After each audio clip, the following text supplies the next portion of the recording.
¿Qué tal? ¿Qué tal, mis queridos amigos, mis queridas amigas? Bueno, pues he querido compartirles un video y un discurso, un pensamiento y una situación en la cual nos sorprendemos de pronto de que la historia de nuestro país sigue viva.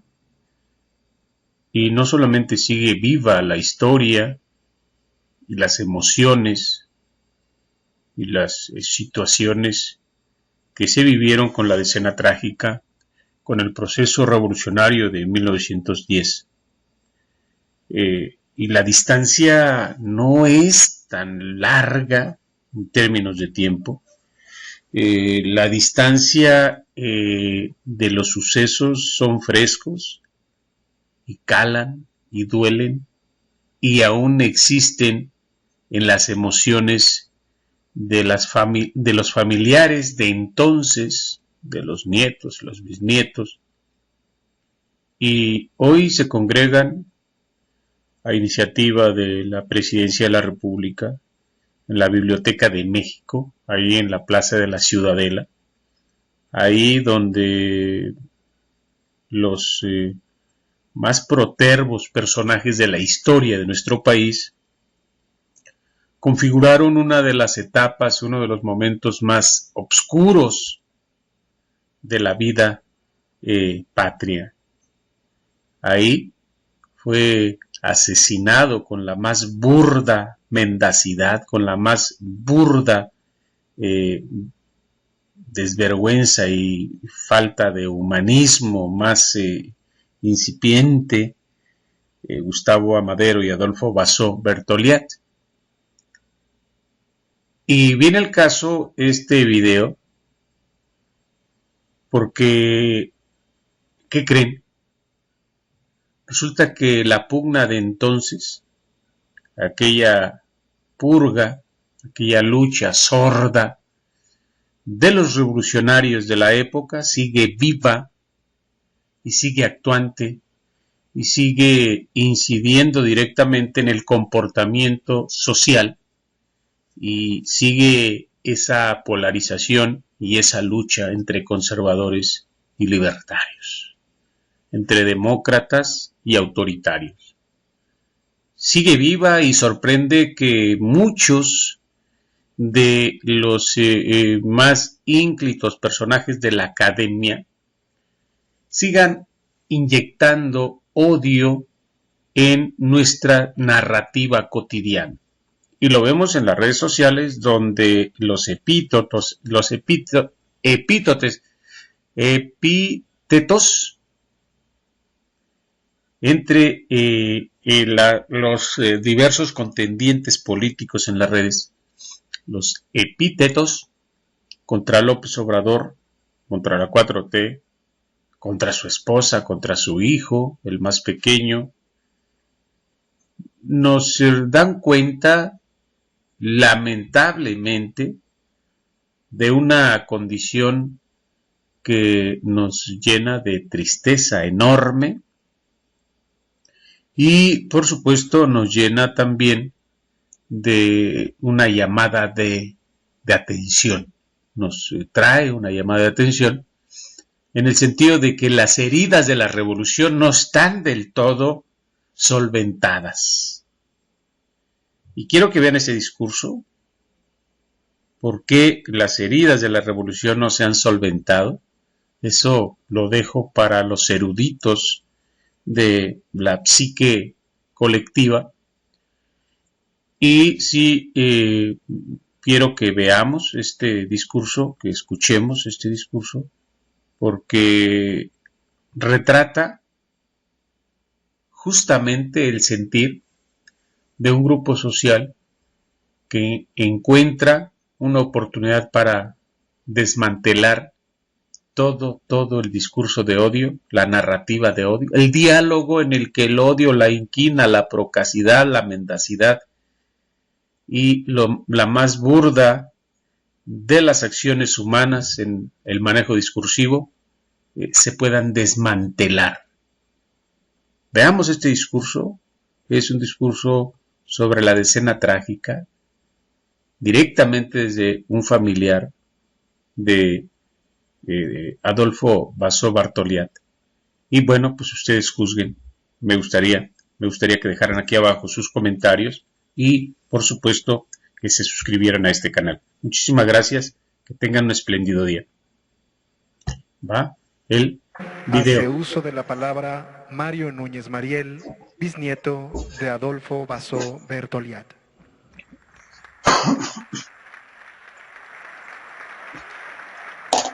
A él me refiero.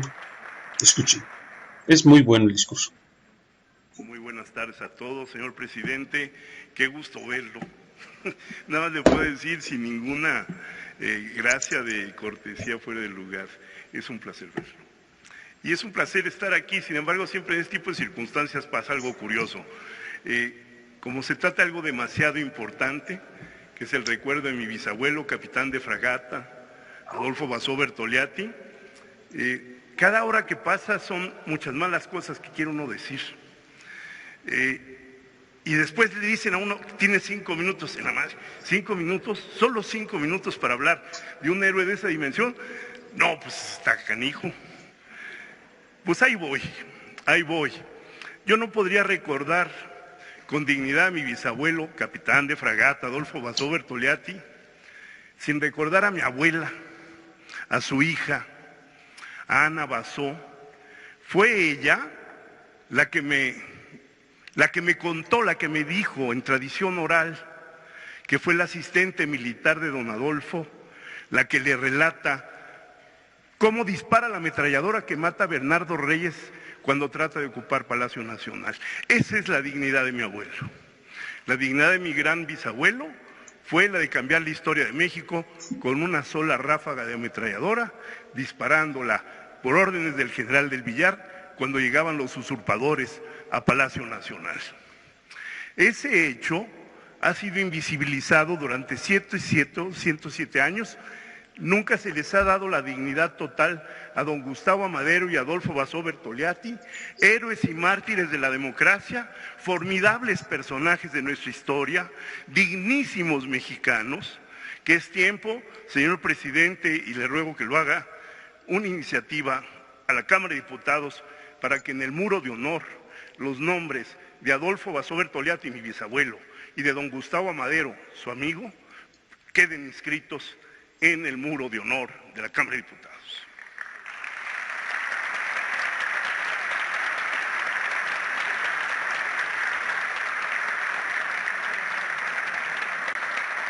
Una vez relatado y pedido y solicitado algo que me parece de total dignidad histórica de este pueblo mexicano, recuerdo que en 1959 estaba yo a punto de irme a la secundaria 3 Héroes de Chapultepec, cuando mi abuela Ana me dijo, ven al comedor, era un comedor horripilante, y me dijo, vamos a comernos una lata.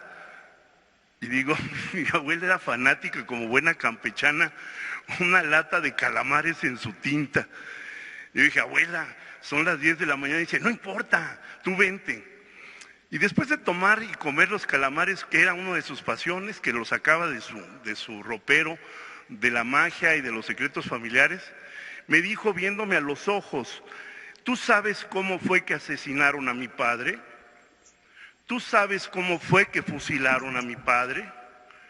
Yo le dije, lo he escuchado 2 o 3 veces, pero verdaderamente no lo sé. Me dijo, bueno, pues te lo voy a contar.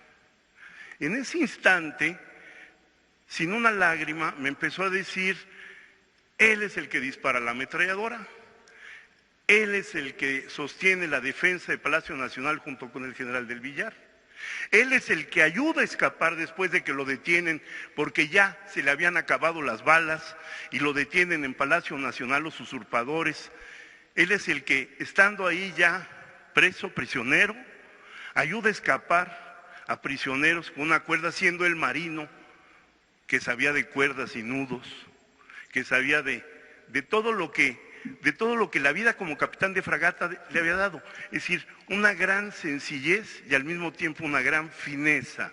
Era un hombre de gran elegancia, como demuestra la fotografía que está aquí afuerita.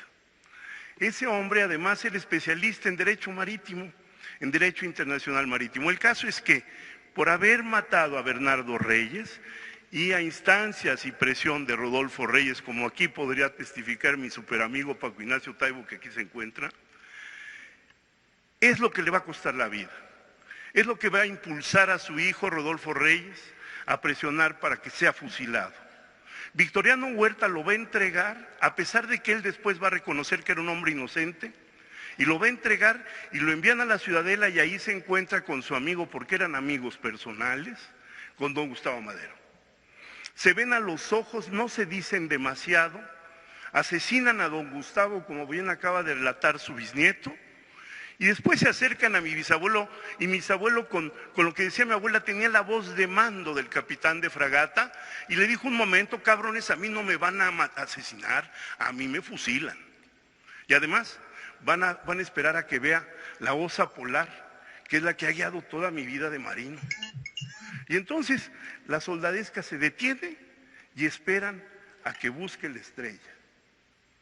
Y no solamente busque la estrella, sino les dice con toda entereza: tienen que decir que aquí murió un valiente y yo digo cuándo disparan.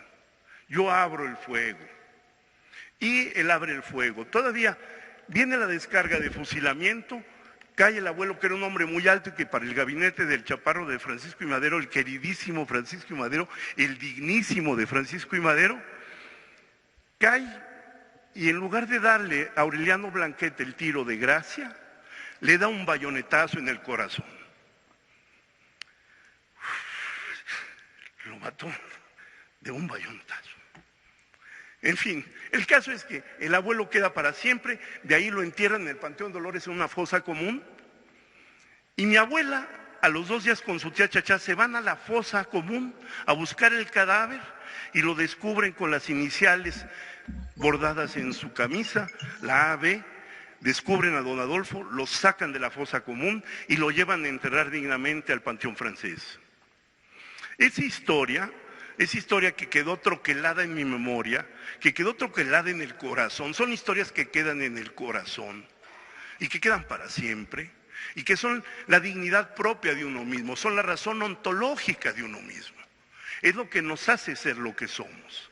Nuestro pasado familiar, cuando hay la dignidad de héroes de la patria que se jugaron la vida al servicio de la nación y la república. Esa fuerza, señor presidente, y con el cariño que le tengo, a pesar de que es la primera vez que nos vemos, esa fuerza creo que es la de la 4T, a la que yo denominaría la cuarta revolución social. Soy viejo marxista, eso soy y eso sigo siendo. Es una cuarta revolución social. No podemos permitir que la derecha y la reacción nos vuelva a quitar otra vez, como hicieron con don Francisco, con José María Pino Suárez, con Gustavo Madero y con Adolfo Basó Bertoliatti, que vengan a arrancarnos la necesidad de transformar un país que entregaron los oligarcas hecho pedazos. Hecho pedazos. No poco, no mucho, hecho pedazos. Es lo que hay que salvar y es a donde estamos todos con usted. Y estamos todos con ustedes desde la izquierda, que es de donde venimos. Ahí nacimos políticamente. Yo no voy a esconder, por primera vez es el primer gobierno con el que quiero colaborar, donde no tengo que esconder quién soy. Donde puedo decir abiertamente que soy marxista desde siempre.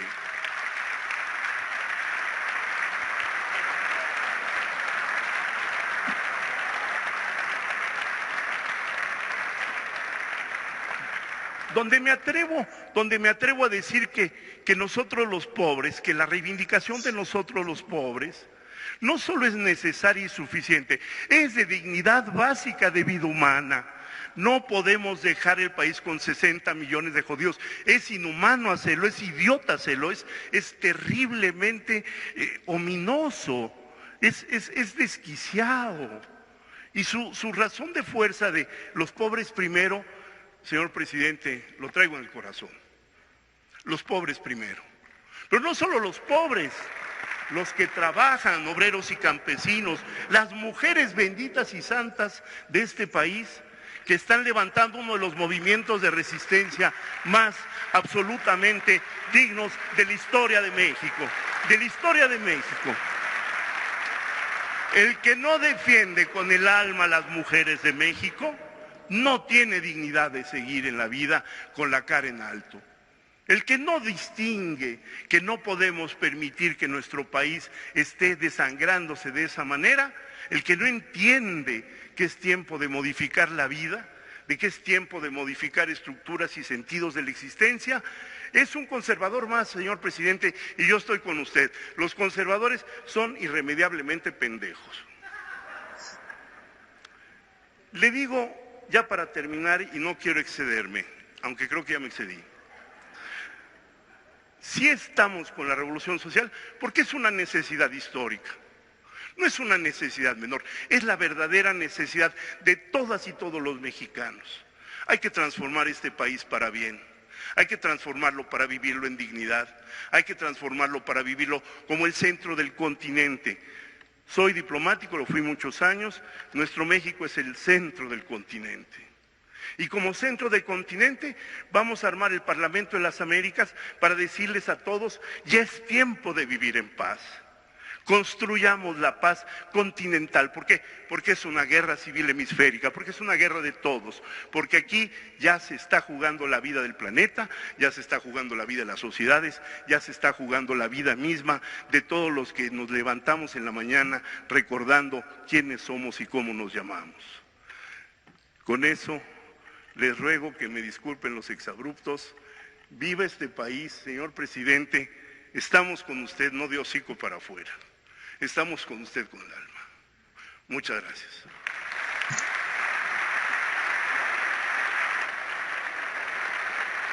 Impresionante el discurso de este personaje.